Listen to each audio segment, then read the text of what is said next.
And welcome once again to the next broadcaster installment of the radio show Earth.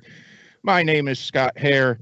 I'll introduce this guy who's next to me on the video here in 1 second. But first, we're going to bring on our brother, the man, the myth, the legend, the one with all of the truth in the world. Chad, my brother, tell him what time it is. It is time to house the wolves. It's Saturday night, January 27th, 2024. What do they say at the Bilderberg Group?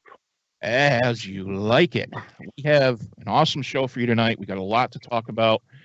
And unfortunately, Chad couldn't be in studio. Somebody came up, so he has to do it from the phone. That's cool. But I got somebody else on picture here with me for the first time, even though this is his, we believe, fourth time appearing on either Earth or Outside the Narrative.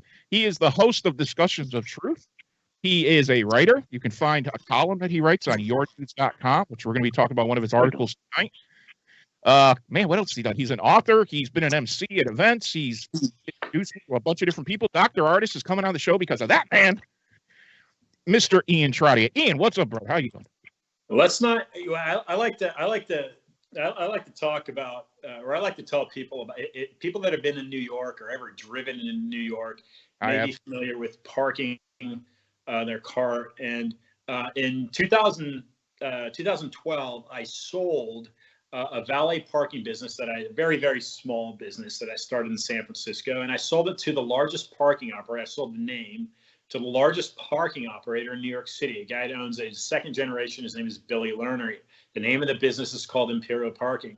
And he bought my part. You see, this is new stuff. I'm sure you haven't heard this, Scott. He bought the name of my parking business that I called in 2007. I started it under the name iPark. And the last time I was in New York, which has been about 3 years now, I saw it everywhere. He's using it on all his garages. So you can also now introduce me as founder of iPark. With franchises all over New York City. Yeah, right. Yeah. But he got the better end of the deal. Let me tell you, he got the better end of the deal. I'd actually just moved to Miami when he sent his lawyer, one of his lawyers down, of course, Harvard educated, with a Park Avenue address, and he sent him down to negotiate and talk to me. He took me out to lunch there in Miami. So he got a really good deal for iPark. But that is something that I was doing before I started Discussions of Truth in 2016. So there's a few years between the two. But I was actually I was trying to start the new valet business, parking business in Miami under a different name, of course, when the Zika virus came to Miami, and I stopped everything else I was doing. Scott, at the time, I stopped everything else I was doing. And initially, just give you a little bit of background here. Initially, I moved down to Miami to get into the Spanish soap operas. I wanted to get into the Spanish-speaking soap operas. But like I said, once Zika hit and I found the work of Anthony Sutton, I stopped absolutely everything I was doing, because I started realizing the Federal Reserve was set up to destroy the United States from the inside out. So, Chad, remember we put down in our introductory note for every guest, founder of iPark. Yeah, remember to put that on your card too. Founder of iPark. Okay. Duly noted right there. Yeah. Is Adam Earth in studio or not? He is not. I do not have a camera for him. Okay. Okay. I just wanted to double check. Okay, cool. This article, man, you write some great stuff on your news. There is a lot. I read this. I was really working on one, but I looked at a few more of them. Man, you pack info into these articles. It's like your eyes get big and start popping out of your head, because you're like, oh my God, there's so much in here. This one caught my eye, especially what's going on at the southern border right now, man. It's getting wilder down there by the minute. No more deaths camp, a Trojan horse at the border.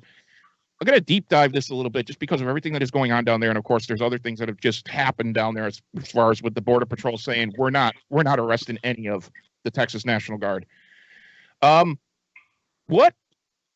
What inspired you to write this article, and why did you look at what's going on down there as being a Trojan horse? Yeah. So I'd been invited to the border now for a couple of years, and I went down to Phoenix for a Turning Point USA event, and a good friend of mine, Roger Farina, out of North Carolina, and he's the founder of something called Citizen Media News. Roger says, Ian, let's take a trip down to the border. And I says, Rod, do you realize what's going on down there? This is heavy stuff. He says, no, we need to go check it out firsthand and see what's going on. So I had been introduced to a guy named Jonathan Alexander a few weeks prior to that through a woman named Kim Yeater. And I went up to Jonathan at the event there at the convention center in Phoenix. And I says, Jonathan, I says, look, Roger wants to go down to the border. The two of us are talking about going down there. He says, look, I'm going to go down on Tuesday. You guys go check it out. Go down and check it out. Just be careful, and we'll meet up with you. So Roger and I went down to Lukeville, and 2 weeks prior to that, so December 14th is when there was some cartel gunfighting activity.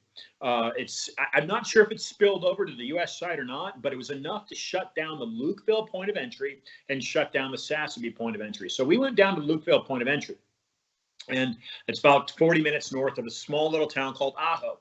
We grabbed a bite to eat in Ajo. We saw a Fox News group there. We spoke to the Fox News group, and they says, oh, yeah, it's peaceful. Go down to Lukeville, no problems. We go down to Lukeville, and there's 100 immigrants right there, migrants, if you will, that are stopped right at the point of entry at Lukeville. So we start talking to them. These guys are from Chad. They're from Sudan. They're from Pakistan. They're from India. They're, of course, from Central America, South America. But what caught my interest was the Africans there, right? Because I lived most of my life between California and Florida, and most of Florida consists of Hispanics, if you will, or Latinos from Cuba and Venezuela. Most of the Spanish-speaking people in California are from Mexico. But now we're seeing an influx of guys from Africa, and I thought that was weird. Now there is a small population of folks from Ethiopia in the San Francisco Bay Area, but outside of that, I never really thought much of Africans coming through the border until now. The next day, and I'm getting to no more deaths, Scott. The next day, we met up with Jonathan. Jonathan was with Kim Yeater and a guy named Mark Anthony. Two other guys. One guy named Louis Herms from San Diego, and another guy from the state of Utah who's running for governor. A great guy. His name is Phil Lyman. So I think the eight of us there. Is that eight? The eight of us went down to Sassabee, and we went along the border east of Sassabee.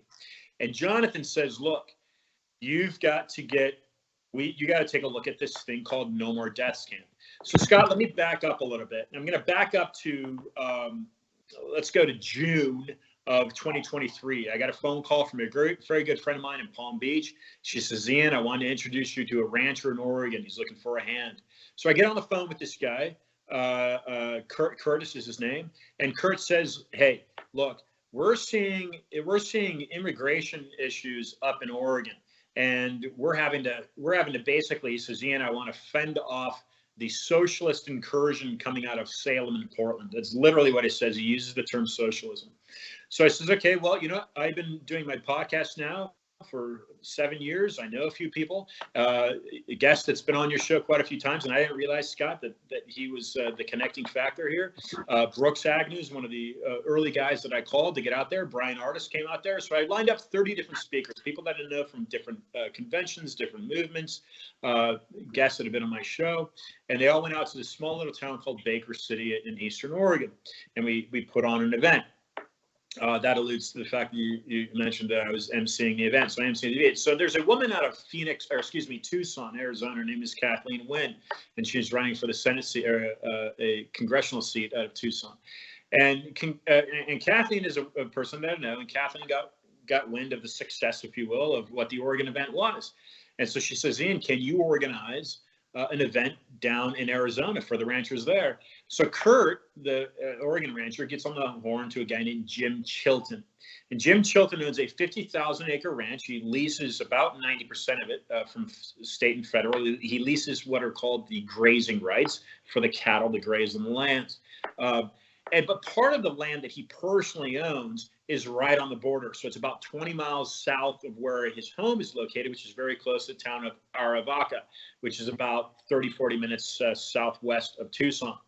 So I hook up with Jim Chilton. We talk, we create a rapport, and he says, Ian, when you're down in Arizona, let me show you my ranch. So I get Kathleen, I introduce Kathleen to him. We spend a day down on Jim's ranch. If we go back to Sassabee and Jonathan, we're spending a day with Jonathan and Kim and Mark. And by the way, there's right now a convoy being organized. There's a eastern part of the convoy, and there's a western part of the convoy. The eastern part of the convoy is being organized by Mark Anthony, the guy that Roger and I are with Jonathan and Alexander. And the western part is being organized by Kim Yeater. And I'll tell you what, Scott. They saw what I was doing. I'm calling my event, and I'm having to move my date, but I'm calling my event U.S. Border Assembly. Initially, I wanted to have it on the Tombstone, the movie set Tombstone, and then lately I've been trying to get it actually in the town of Tombstone, but the city council is not giving me permission for some reason. So I may have to move that day. It's February 10th.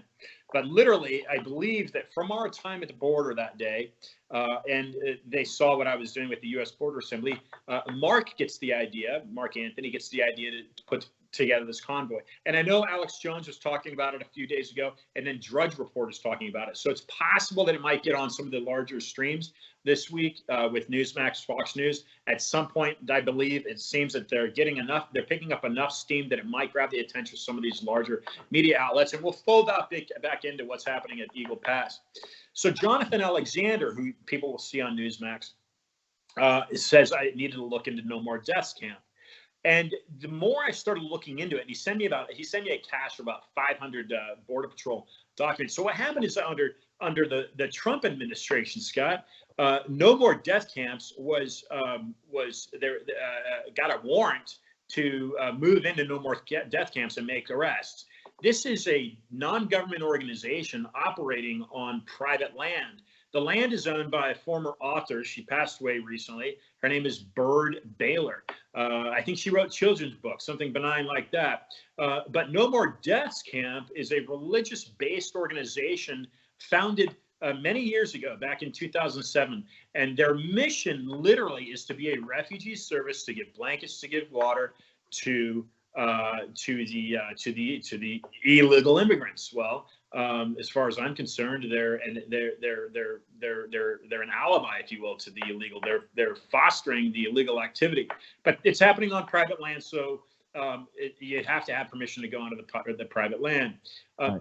And it dawned on me, Scott. It dawned on me because of what Jonathan was saying to me that it's very possible that this organization is not only doing business with the cartel. Certainly, the Border Patrol under the Trump administration thought they were, because they arrested a few people. They moved into No More Deaths. They arrested a few people. But not only is it possible that they're doing business with the cartel, but it's possible, therefore, that they could be simply a Trojan horse. And that's where I come up with the term Trojan horse. But what is the larger Trojan horse at play here?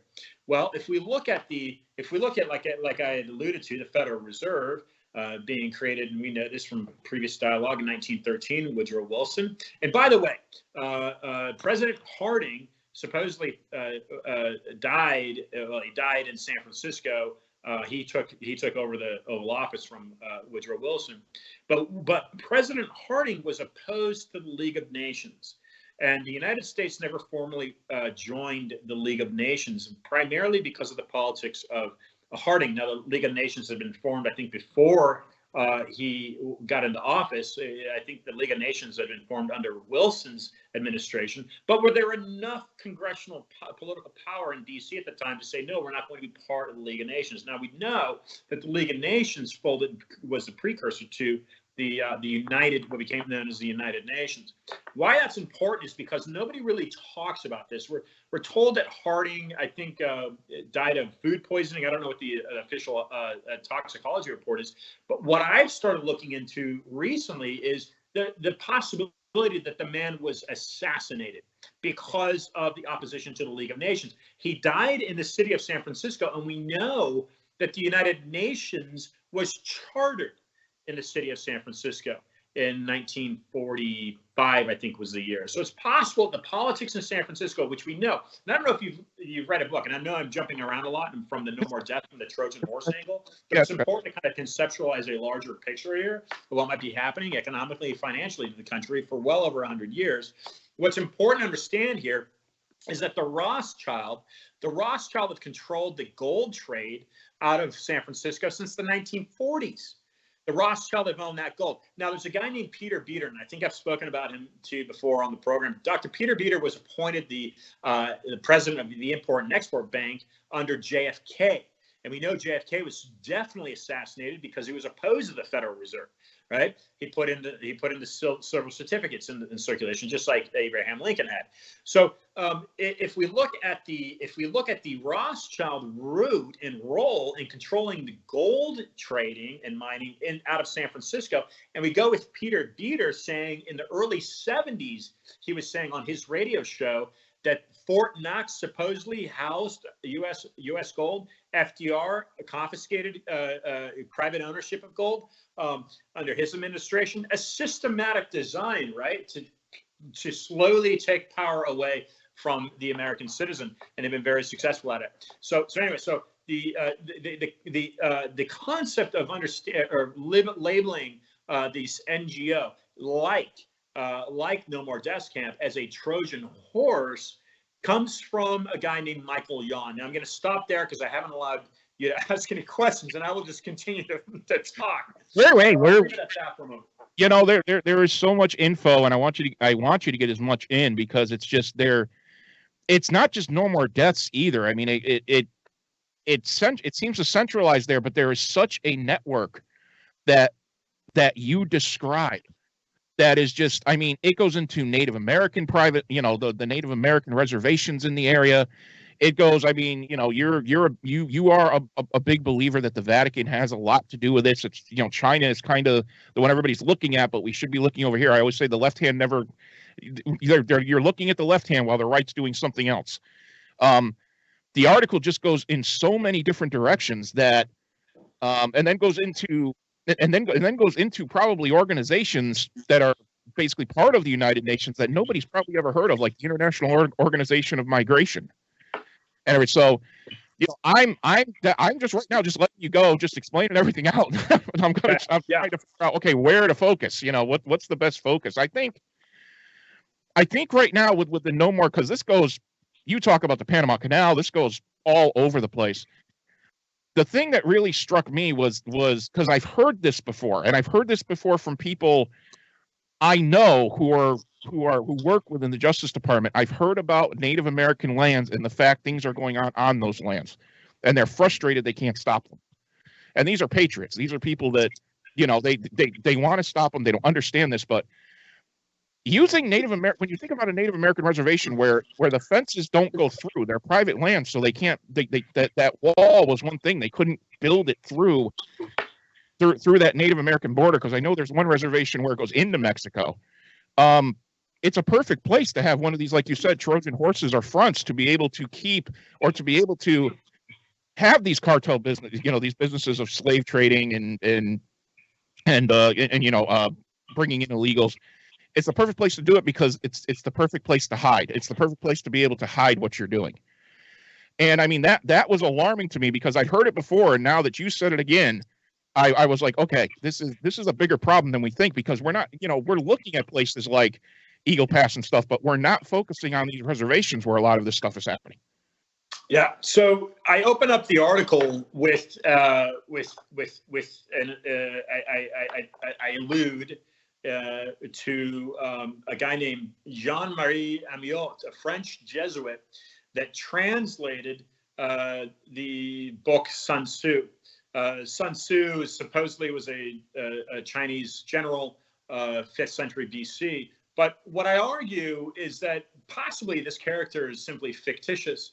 There is a statue of Sun Tzu, but it doesn't reside in China. The statue of Sun Tzu actually resides in Japan. Right. So what I suggest is that Jean-Marie Amiot, being part of the Jesuits, created or wrote Sun Tzu as basically military propaganda. Now, that means the art of war, right? So the art of war is deception. That's the famous kind of tagline of that book. And I haven't read the book. I've simply just kind of understand the gist of it. I'm actually reading it. I'm actually reading it right now. I'm reading the art. Yeah, I'm reading the Art of War right now. I'm reading it. I should say, listening to the audiobook, and they said the exact same things, that some of them believe that Sun Tzu is just a fictitious person because there's really not a lot of record of him in a lot of different texts and stuff. There's a couple different references to two generals fighting, and they believe that this particular one is Sun Tzu, but there's not a lot of record of him. There's not a lot of his writings around, so it's very hard to prove that he actually exists. Yeah, and if you're able to deflect attention to yourself as the conquistador or the conquistador, I mean, it dawned on me a few years ago, Scott, that the settlement or the conquests of the New World, being what we call South and North America, that was done in the name of religion, right? I mean, this is all based off of the papal bull Intricacies. Intricacies is the papal bull that predated the sailing of Christopher Columbus. So Intricacies, I think, dates to the 1450s. That set the stage for the Spanish and the Portuguese literally receiving permission to conquer in the name of God, and doing, therefore, the bidding not of their monarchies, but doing the bidding of the religion that they based their governments off of, which is handed down through Italy, through Rome. And the previous article, one of the previous articles that I wrote before I went down to the border, and I realized the Trojan horse that's being ridden on the American people, was actually dissecting, getting into, not too deeply, but enough to understand the gist of how the British Empire rose to power. And they did it off of the back of the Venetian nobility, in so much that the Venetian nobility essentially controlled the British monarchy to this day financially. And this is through dynasties, if you will, like, for instance, the Medicis, right? And the Medicis have produced various popes.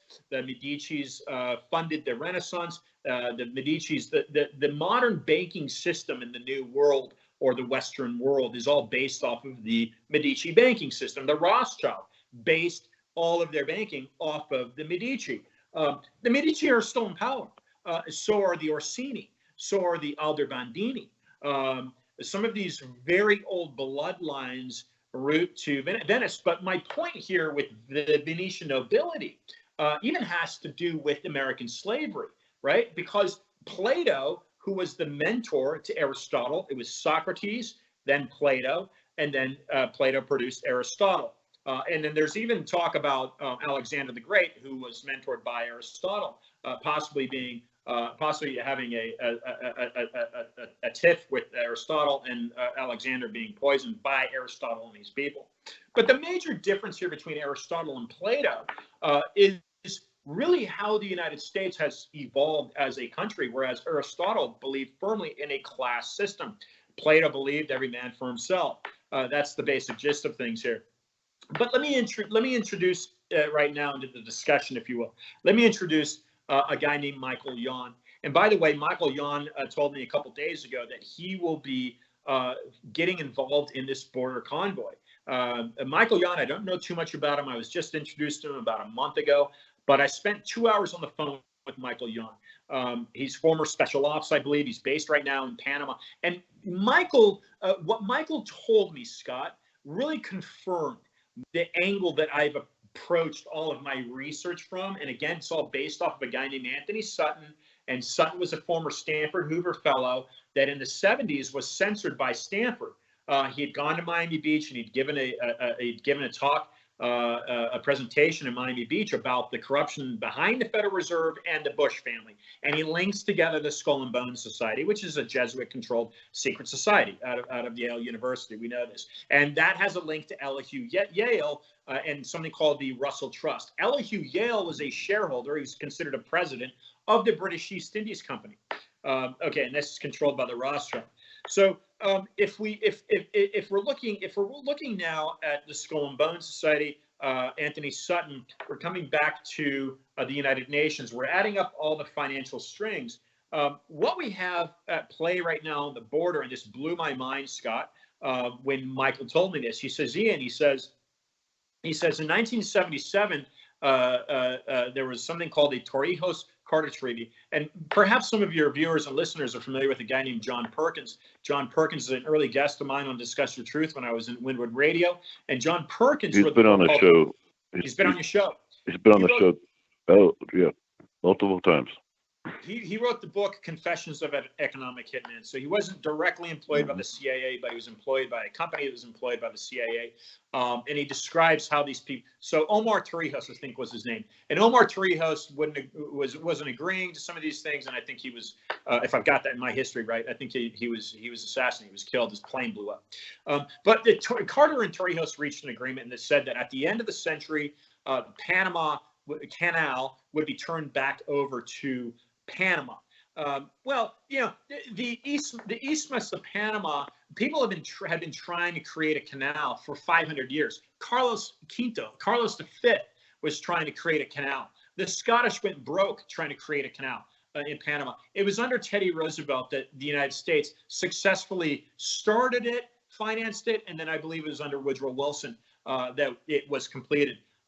Dude, that's like, and this is what I say in my article, that's centuries, that's generations. You're talking about mega corporations. You're talking about monarchs. You're talking about centuries of trying to complete a wonder of the world. And yet the U.S. just says, okay, at the end of the century, we'll turn it over to you to Panama. Yeah. Garbage. I think that's set up. I think it's because the United States was not able to, they had to pay their debtors, if you will, and it all circulates back. If you want to take it up to the City of London, I don't know, I'm not saying that's true, but if you were to follow, if a viewer wanted to follow the financial strings that involved there, I guarantee they would be able to connect the dots as to why Torrijos and Carter reached that agreement. But if we pull back, 1999, the canal goes back to Panama, and what moves into Fort Clayton, which is an U.S. Army base, something called the City of Knowledge, the Ciudad de Saber. And the City of Knowledge is a UN-based organization. It's an academic/industrial park that is occupying our former Army base in Panama. They're occupying it, okay? And something in 2007 that started doing business there was the International Organization for Migration. Michael tells me on the phone, Scott, in chat, he says, Ian, he says the IOM is orchestrating this invasion, this immigration northward from Panama. What's happening at the U.S. border, the erosion, the non-existence. We don't have a border right now. I mean, there is a border, whereas Mexico knows that, whatever, but it doesn't matter.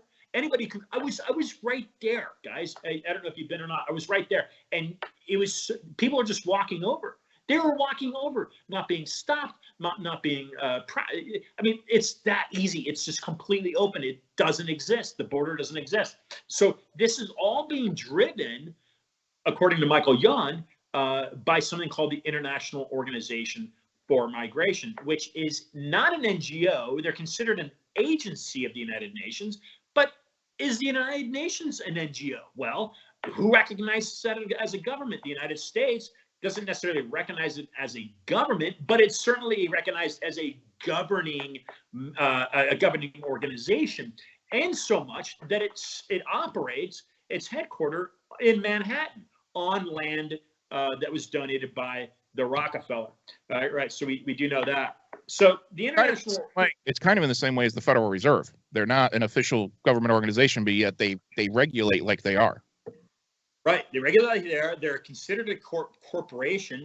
And and they adhere to various international laws. They don't adhere to American constitutional laws. They adhere to international laws. So who controls the international laws? Well, what I can say is that financially, the Bank of International Settlements in Switzerland controls all the central banks globally. And I don't think the Federal Reserve even acknowledged being a central bank until recent years. I mean, I would never hear the Federal Reserve as being operating as a central bank, but now it's very blatant. So if we get back to this Trojan horse angle, that means no. And Robert Spalding is a former guest on Discussion to Truth, and this is in the article. Robert Spalding says, well, Ian, there is a stealth enemy, and this is 3 years ago, says the United States has been invaded by a stealth enemy. He's a former Air Force brigadier general, and he's got a PhD. I don't know what it's in. And he says the United States, now he's talking about China being that stealth enemy. But I disagree with that. I disagree. I'm not saying that the Chinese aren't building up a massive military, and I'm not saying they're not a threat to the United States geographical sovereignty, because the United States does not have economic sovereignty. It does have its geographic sovereignty to a degree. The UN troops are in California. UN troops are in the U.S. And certainly NATO controls, I believe, our largest naval base out of Maryland. So that's not sovereign. If we look at China as an enemy, yes, certainly China is an enemy. But I like to dig a little bit deeper, and this is where I talk about the Vatican and certainly Rome. It's not as easy. It's not as easy as saying, oh yeah, the Vatican. If we look at the Vatican as a theological institution, if we look at the Vatican as a theological institution that operates as a business, then that's where I say, yes, it's the most successful business to ever operate on the planet. But we can't say, oh, one particular person or one particular group, because we know for centuries this business, if you will, or this theological organization that explains man's existence on the planet is basically what it does, right? Which is in complete contrast to the productivity, if you will, of the U.S. Constitution, which says freedom of religion. Anybody practice what you want. This is really how the United States came to existence. The 13 colonies, right, leaving England and the monarchy, freedom to govern themselves as they wish based off religious creeds and whatnot. But if we take that angle, then we know that for centuries, these different dynasties and these different families have been vying for power and control of that theological head conceptually for many, many, many years. But I want to really quick before we go further, I want to get Chad in on this. He's been waiting very patiently over there. Been very, very quiet. Yeah, a lot of chat, a lot of information. Ian's throwing a lot of stuff at us, and I figure you must have a couple questions, or you have a couple opinions on this as well. So, man, go ahead, my friend. No, what really got me on that article very early on was you bringing in the Jesuits, which is not, I mean, extremely interesting, but at the same time, it's been out there before that. Unfortunately, the Vatican is involved with the whole globalist New World Order agenda. So I found that very interesting when you found us with the Jesuits. Right. So the Jesuit angle, I have to accredit a guy named Eric John Phelps. He's a historian based out of Pennsylvania. He's a former guest on Discussion of Truth, and it is the work. I don't know that Jordan Maxwell. I had Jordan Maxwell on the show January 2nd of 2020. Jordan Maxwell certainly went down this theological Roman angle that by the way was in stark contrast to the Athenian Greek angle, right? So there's a major difference, right? So Western civilization being created based off, I mean, you talk to like Joe Biden, or you hear, I haven't spoken to him, but you hear Joe Biden, Kamala Harris, they love to say the United States operates as a democracy. They love to say we live in a democracy. We don't live in a democracy. That's garbage. one of the only democracies, governments that are labeled a democracy on the planet that I know of is one of them being Switzerland. The United States is not a democracy, right? They don't operate as a democracy. This country doesn't operate as a democracy. It operates as a constitutional republic, and that's a very important distinction. But people love because it centralizes things, right? It centralizes, and they want to they're looking at what's happening in Texas right now. They want to take away the power of Texas as being its own sovereign state and its right as a state to protect itself. Well, you can't do that. We're Mr. Big Federal Government. We're Mr. Uncle Sam. Oh, no, not so fast, right? Not so fast. You don't operate as a federal government without our permission, is what 25 states are now saying, right? So very important to say this, but the Jesuits, I credit Eric John Phelps, I believe, is tuning me on to the Jesuits. Now, the Jesuits were created in 1540. Now, I've come at the Jesuits from a couple different angles, because if you look at St. Ignatius de Loyola, if you take Adam Weishaupt was Jesuit educated. He was a professor at the University of Ingolstadt. Adam Weishaupt is considered the founder of the Bavarian Illuminati. And Skull and Bones, under the Russell Trust, operates as a sect, as an American sect for this institution known as the Illuminati. But if we back up further, this is to my understanding, if we back up further and we look at St. Ignatius de Loyola of 1540, well, St. Ignatius de Loyola of 1540 was being mentored by the Spanish Alumbrados. Was he a member of the Spanish Alumbrados? I haven't found concrete evidence of that, but I have, through Eric John Phelps, been told that he has understanding that he was being mentored and advised by the Spanish Alumbrados. Well, the Spanish Alumbrados are the precursor, a few centuries earlier, of the Bavarian Illuminati. Alumbrados means the illuminated ones. Of the Spanish. So St. Ignatius de Loyola creates this regimini militantis ecclesiae, I think is the Latin word for it. It was created under papal bull.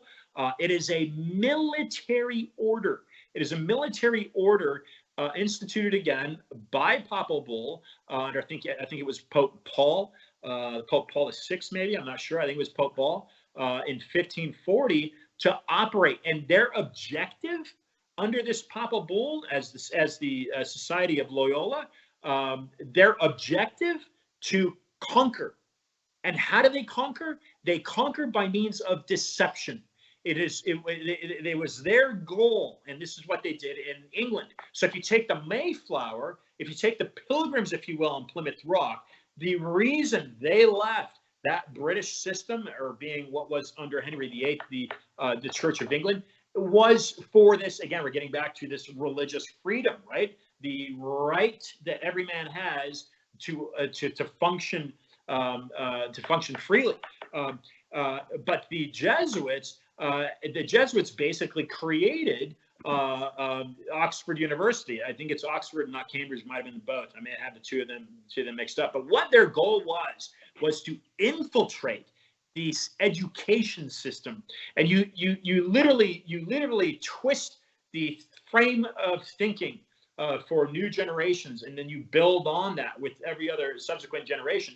It was their answer to Martin Luther's Reformation, right? So you have a counter Reformation to that.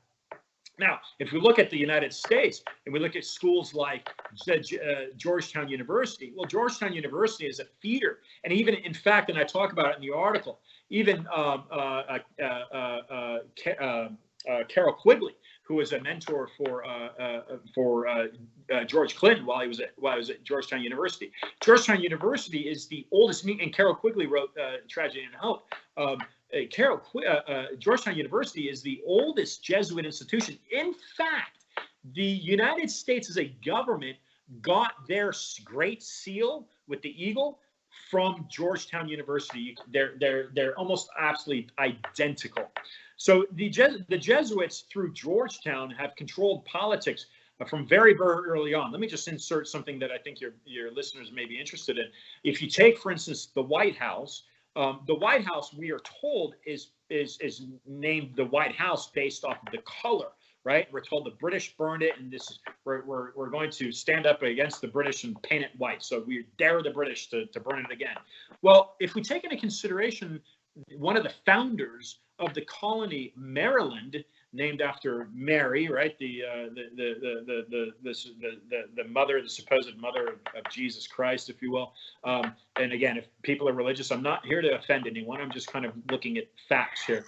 If we take the colony Maryland, Maryland is a Jesuit-founded colony, co-founded by the Jesuit Andrew White. So is the White House named for a Jesuit conquistador, or is it named for the color? I suspect it's probably named for the founder of Maryland, right? So anyway, so that's, I'm not sure if I answered your question, Chad. Did I answer your question? Yeah, you're giving me more information, brother. A lot of, man, we're probably both here. I'm not, I have a camera here. I know you're probably seeing me with my head down. I'm just taking down notes and looking back at the article. Okay, what's he talking about here?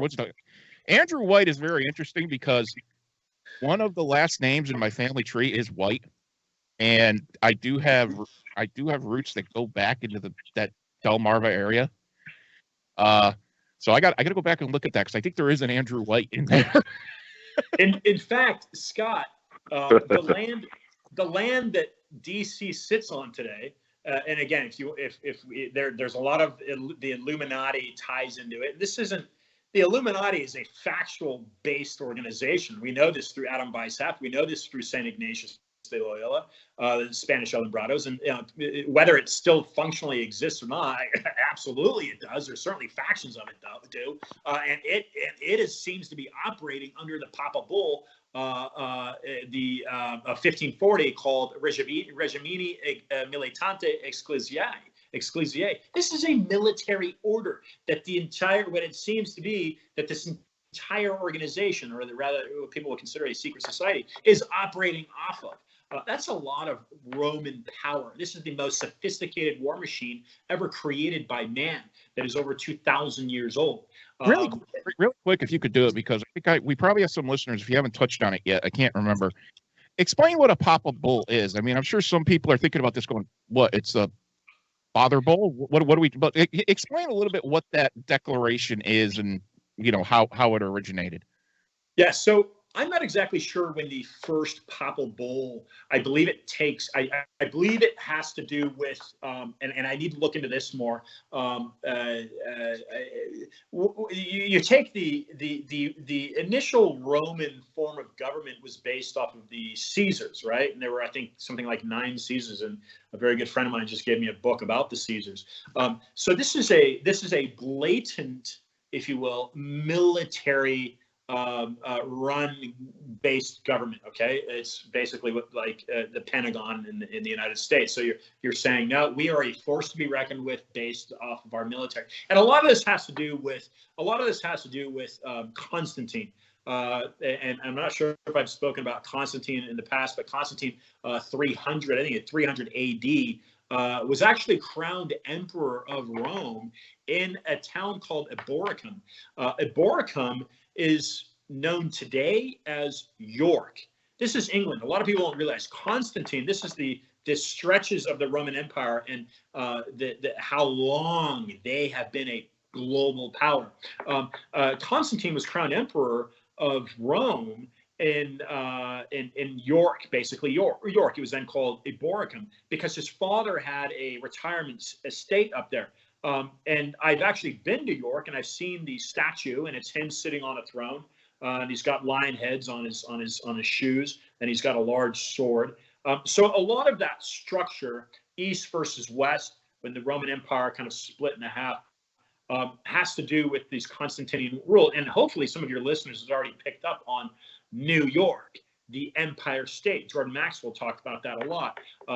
New York, obviously, was originally known as New Amsterdam. I don't know if people knew that or not, but New York is certainly named for that power structure that's, I think, Eastern based more than Western based. I'm not sure of that because of Constantinople. Constantine moved the Constantine moved the headquarters of the Roman Empire from Rome to what is today Istanbul. So a lot of these ancient roots have to do with that. But I think the Papal Bull and the year transition is when the Roman Empire based the transition from being blatantly recognized as being ruled as a military, so the Caesar or the Caesarian type system of rule, to the theological based system of rule. I believe that's where the Papal Bull is based off of. And what that basically means is it's the Pope's rule.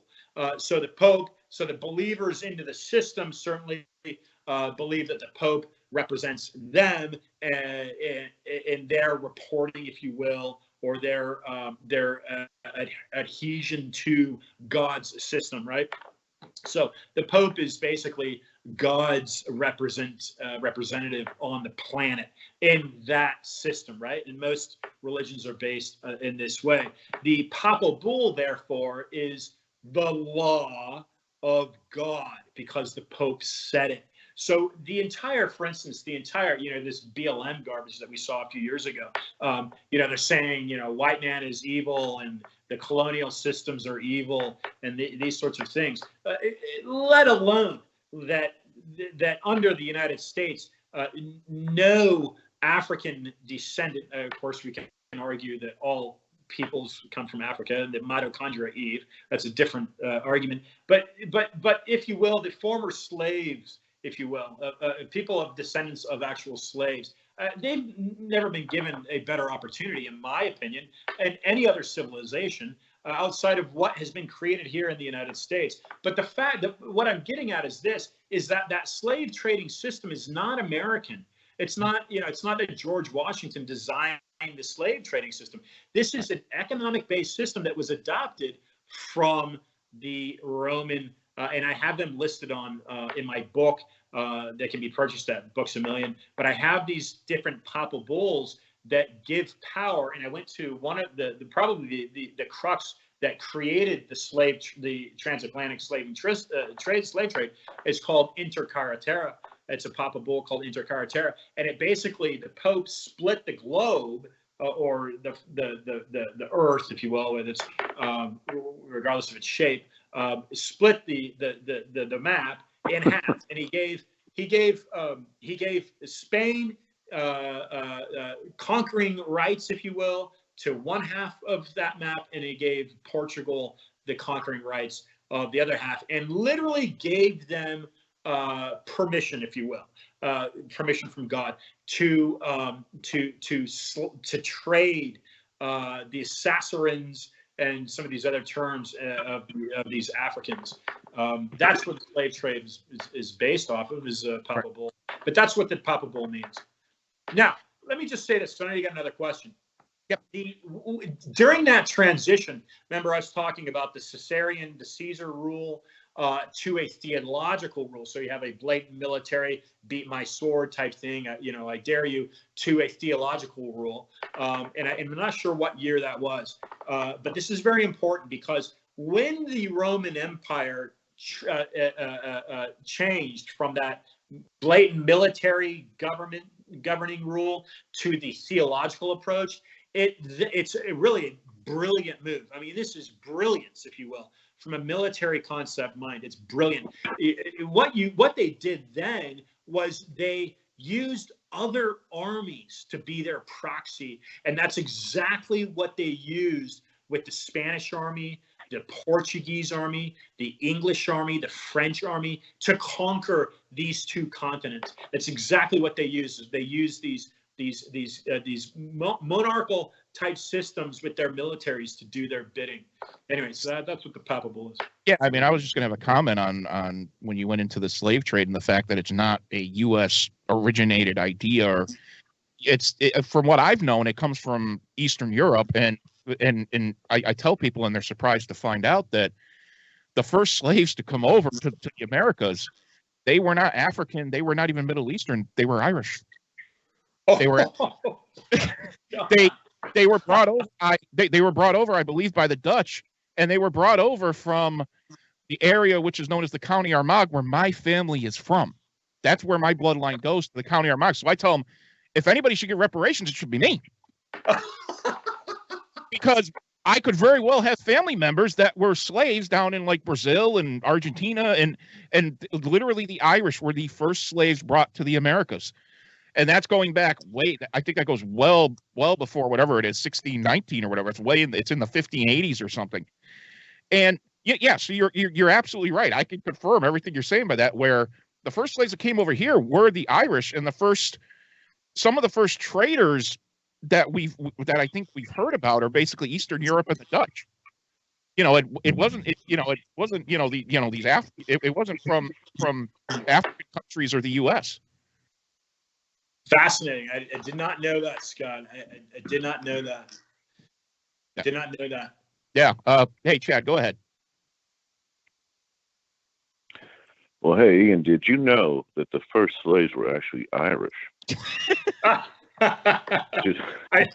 know that. Some reason I had the understanding that they may be Scottish.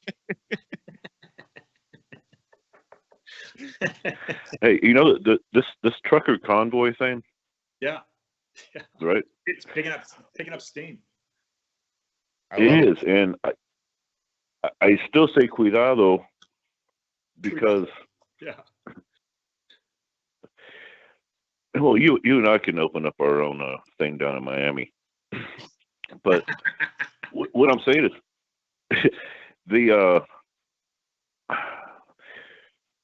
He's saying, Chad, the enemies that we know who are the enemies of this country the media, the MSM will if they turn attention to it, it'll be used as it'll be used against us, is what I'm saying. Who's us? Define us. They can turn the trucker convoy situation all the way around on us. I think the biggest thing is, and I've heard this too. I heard this because I was listening. I recognize the name Michael Yann, and I heard him on InfoWars. Alex Jones was doing an interview with him. And one of the biggest things everybody is worried about is a false flag. Is something happening? You have a lot of people heading that way. And I kind of get, I think this is where I think. This is what I'm getting at, Scotty. Okay. Yeah, go ahead. Yeah. Go. No, I'm saying we saw it on Jan 6. We see it all the time. What I'm saying is they could turn it on, turn it around on us. Look at these unlawful people. They're insurrectionists. That's all I'm saying. Yeah. I mean, they're definitely going to. And this goes back to why I use the word Trojan horse. This is a, and at the end of that article, right? So it's just under 4,000 words. It took me about 4 days to write, and I got to a point where I was just like, I've got to publish this stuff. I was going to keep writing and keep researching, and I just got to a point where I'm like, I got to get this out. And so it was published on the 22nd. I believe it was the 22nd of this month. And I believe I closed the article by talking about the Regimini Militantis Exclusies, which is the palpable. I think I've got that right. And essentially advising readers that the United States is at war with the United Nations. The United Nations is using the border as a, and I think it has to do with Sustainable Development Agenda 2030. They are destroying they're sorting that border to weaken a lot of different levels, to weaken society, to weaken communities, families, and just flood the country. I mean, some of the numbers, I think it was something like 45 million illegal immigrants in the country. And I can't remember the numbers that I've written in that article, but they're just thousands upon thousands are coming into the country on a daily basis. Well, this is the objective is to destroy the geographic. So you've already controlling the economic sovereignty of the country. $34 trillion debt means the country does not control itself financially. or the government doesn't, right? It's subservient to it's the people that own the debt. And I think I've gone into the flag of the U.S. The flag that predates the Star Spangled Banner.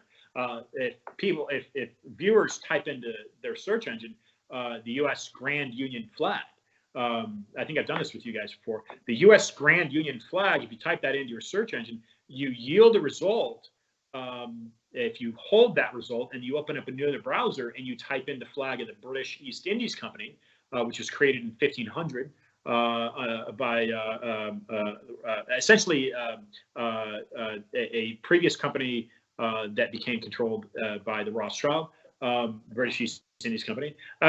If you hold those two flags up together, and John Paul Jones flew the U.S. Grand Union flag on the USS Alfred in the Delaware in December of 1775, those two flags are identical, essentially. They're the same flag, which means and shows that, which is publicized, that Washington owned shares in the British East Indies Company. Therefore, the British East Indies Company, being a corporation controlled by the City of London and not by the monarchy, because the City of London,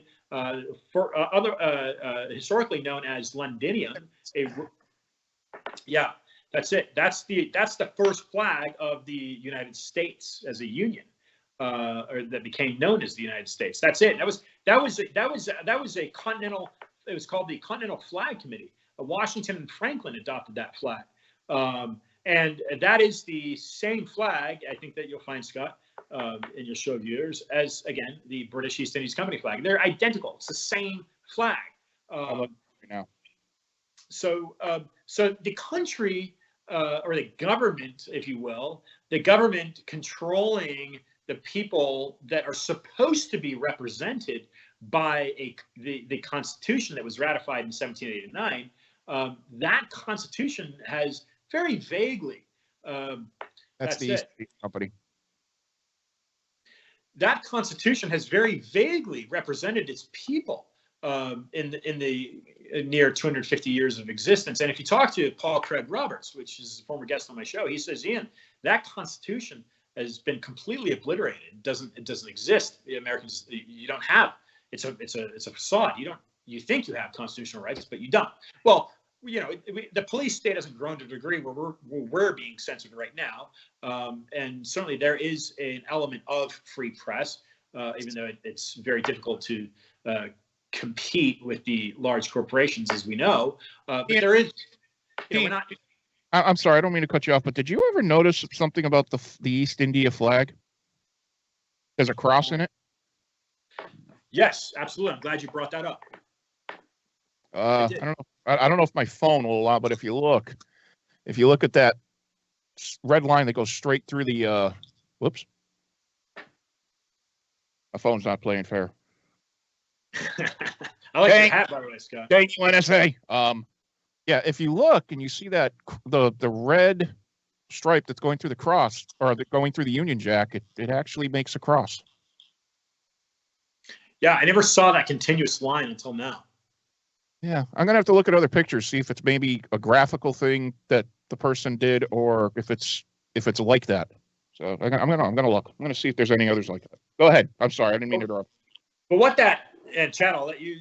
But that Union Jack, which represents the Jacobites, the name, it represents three saints. And that is there's three crosses in the Union Jack.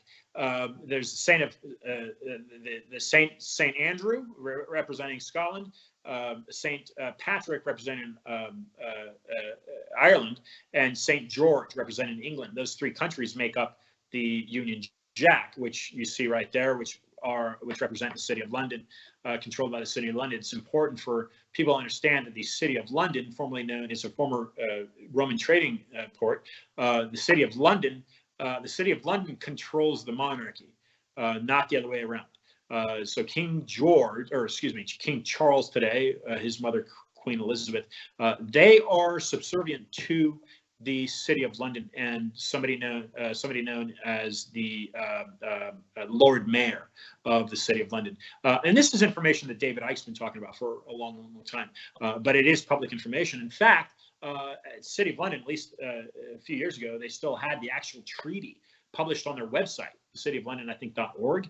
Their website, the treaty that they agreed to under with William the Conqueror, and this dates to 1066. 1066, they've had an agreement with William the Conqueror that he could control the British Isles, with the exception of the City of London. The City of London, the English have never controlled the City of London. It has always been controlled by the Romans. Here's one. Here's one that's flying. It's a little different. It's got the cross. Yeah. The red stripe is offset. So remember, that looks like the flag that was flying above the City Hall of San Francisco. Really? Yeah, they flew that flag in 2008. Interestingly enough, and Kamala Harris would have been the DA at that time. Some of them are interesting. I'm looking at, if you look at the photos, some of them have the line just offset, but yet some of them actually have the line lined up with that second red stripe. Interesting. Yeah, so I don't know. That may just be a graphic thing, a graphic thing that the person did who posted it, or someone is offsetting it. Someone's making sure that those two lines don't reach to show a true intention. I'm not sure. Now, I believe that flag is representing powers that go back to the Venetian nobility, only because there's stated historical documentation that the British monarchy is controlled by Venetian nobility. This is fact.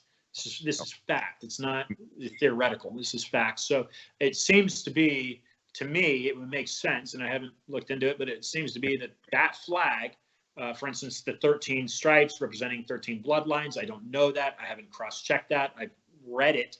I don't know if that is fact, though, into what I would consider being fact. But what we do know are those crosses definitely represent Rome. So that's an interesting thing, is that if we can find, it'd be an interesting thing just to see if you could find authentic some East India flags from the period, and see if that line matches up, or if it's an offset issue. It's just a graphical issue, but that was interesting. I've never seen one where the cross merged like that, or the Union Jack merged with the red line, because I've seen East India flags before, and I don't remember ever seeing one like that. Heads up, I got 10% battery left. Okay. Yeah. Go ahead, Chad. No. Ian, you go ahead. You got 10% battery left, my brother. Look, we always love having you on the show. You guys are too comfortable with me now. Well, it's just a thing. I mean, we just talk. We start talking about flags, and unfortunately, we're giving you more work to do, because now you're like, oh man, I got to do a whole new article on that now. No, but what's interesting here is that our flag has been captured since before it became known as a Star-Spangled Banner. Let's just consider that for a moment. Now, the reason I'm saying that is because on that, if people have seen the flyer for this border convoy, there's a photograph. There's various flyers, but the original flyer, there was a photograph on the bottom of that, and there's 5 guys standing, bridging the gap of. So Biden's going into the wall, and he's taking out sections of it, right? And people can just cross freely. It's nuts. And so this woman, Kim Yeater, Yeater, based in San Diego, she's got a podcast. She says, guys, let me take a photograph of you guys bridging that gap. So there's a photograph of 5 guys. I'm on the far right. There's a guy named Phil that's on the far left, and in between is Louis Herms. And in the middle is Jonathan Alexander, and then the guy that started the convoy, because the convoy started a few days after we took that photograph, or the idea for it, is between Jonathan Alexander and myself. His name is Mark Anthony. But this Phil Lyman, who's running for governor in the state of Utah, Phil Lyman says to me, he sends me a text yesterday, and he says, Ian, he says, the United States, what people need to start realizing is that the United States has been captured. And I liked how he used that phrase, or that word, captured, because that made me just basically state that our flag, our beloved Star-Spangled Banner, has been captured since before Betsy Ross designed the 13 stars, the circling stars, because she replaced it, right, with what was the what you just said, Scott, the Union Jack. But again, so let me just add this before the phone dies, and I'm using that because I could go get a cable, but I did want to limit this to an hour. And, okay. and again, as much as you guys are feeling comfortable with me, I'm feeling comfortable with you, and I appreciate the dialogue. This is important to understand. In the United Nations conceptual grand of what I believe is I believe they are essentially the globalists, right? So who's controlling the United Nations? Well, I've talked about the Knights Hospitalier and the setup of Switzerland over the years as being basically a hub to control the banking, the global banking system, and Knights of Malta, right? The Knights of Malta, of course. Really, what you're getting out of Knights of Malta. And by the way, the order of I want to say Constantine. I don't think it's Order of Constantine. Some of these ancient orders, right? Some of these ancient military orders, they're still in existence. They're still operating. They're not holding guns like our soldiers are out of the Pentagon. But right. They have such extensive networking globally that they are an incredible force to be reckoned with. Getting back to the UN, and what I want to leave you with, guys, what I want to leave or your viewers with, or listeners with, is what's called the Pan American Highway. So according to Michael Young, the Darien Gap, which is just south of the Panama Canal, the Darien Gap is it's an area between Panama and Colombia. Technically, I think it's part of Colombia, where a road can't be built. That's what we are told, is that a road can't be built. I find that hard to believe. But for whatever reason, the Pan American Highway, which stretched from essentially Alaska or the northern territories of Canada down to Chile and South, the bottom of South America, it doesn't continue. It's continuous from north to south, with the exception of the Darien Gap. So somehow the economics of the Agenda 2030, if it will, or the erosion of the U.S. border has something to do with the Darien Gap and this Pan American highway system. That's what I believe. That's what it seems to me. But the International Organization for Migration, according to Michael Young, is driving this northern immigration. They're behind it. It's the UN. Ian, before your phone dies, I want to make sure you get all your information out. But man, you have thrown a lot of information at us and all the viewers listening tonight, and we got a lot to digest. And you know what? You've given us a couple different ideas as far as who to start looking at and who to really deep dive into to figure out just how far back and how deep this goes. And I love when you come on, because you take us places we don't even think of, or we're not even thinking of when we're looking at all this stuff. But I do want to give you a chance. Get out all your information. Tell everybody where they can find you, where they can read your articles, everything like that, and where they can find your radio show, Discussions of Truth. Yeah, so please order my book. The publisher is Trine Day. It's been on pre-order for quite a while. It's called Freedom Reserve, No More Lies. It took me 4 years to write.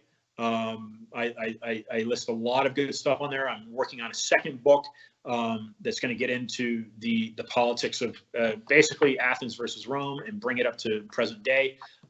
As we know, the political dichotomy and landscape in the United States just thickens by the hour, right? And so I'm going to make those connections.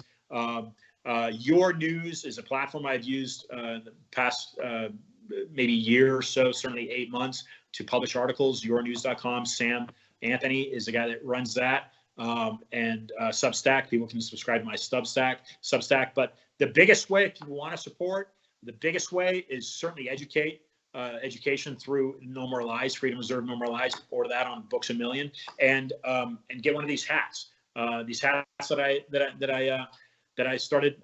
These are sent, and you know what? If you write to me and just ask me for a hat, I will send you a hat, or you can buy them. I've actually sold a couple for $50 each, autographed. People actually bought these hats for $50. Yeah. Yeah. You know, hey, Chad, we just came up with an idea. We have to we have to sign some hats. There we go. Absolutely.